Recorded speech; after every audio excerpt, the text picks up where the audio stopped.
ઘોઘા તાલુકાના દરેક આંગણવાડીના વર્કર બહેનો 18, 19, 20 માર્ચે એમ 3 દિવસના અળગા રહેવાનો નિર્ણય યુનિયન દ્વારા કરવામાં આવેલ છે.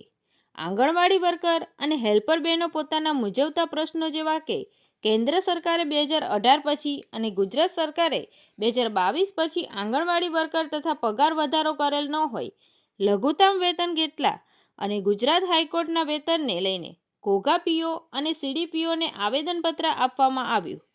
ઘોઘા તાલુકાના દરેક વર્કર બહેનો દ્વારા વિવિધ મુદ્દાઓ જેવા કે ચુકાદા મુજબના વેતન વધારો કરવા, 2 ડિજિટલ કામગીરી માટે 2022માં આપેલ વચન મુજબ તાત્કાલિક અસરથી નવા મોબાઈલ આપવા,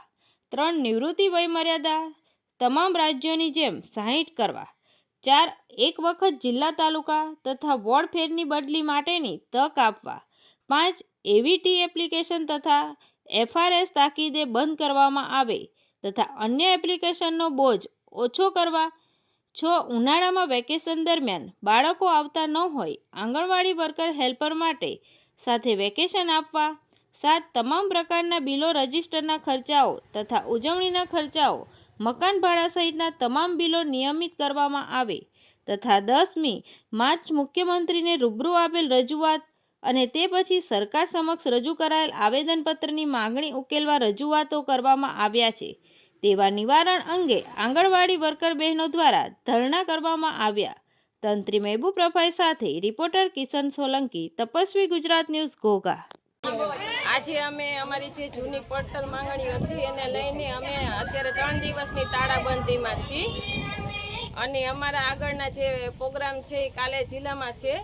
અને અમારી જે માંગણી સંતોષાય સરકાર પાસે અમે 5 તારીખથી ઓનલાઈન કામગીરીમાં બંધ છીએ ને આજે 18 તારીખથી અમે 3 દિવસની તાળાબંધીમાં છીએ, એટલે કે 3 દિવસથી અમે કામથી અળગા રહેશું કારણ કે જૂની અમારી મોબાઈલ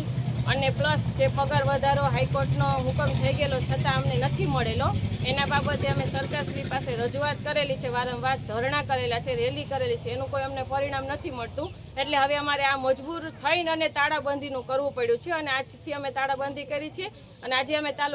ઘોઘા તાલુકાના બહેનો તમામ વર્કર અને હેલ્પર આજે અહીં ભેરા થયા છીએ કે સરકારશ્રી અમારી આગળ રજૂઆત સાંભળે અને અમને કંઈક ન્યાયનો નિર્ણય મળે એમ.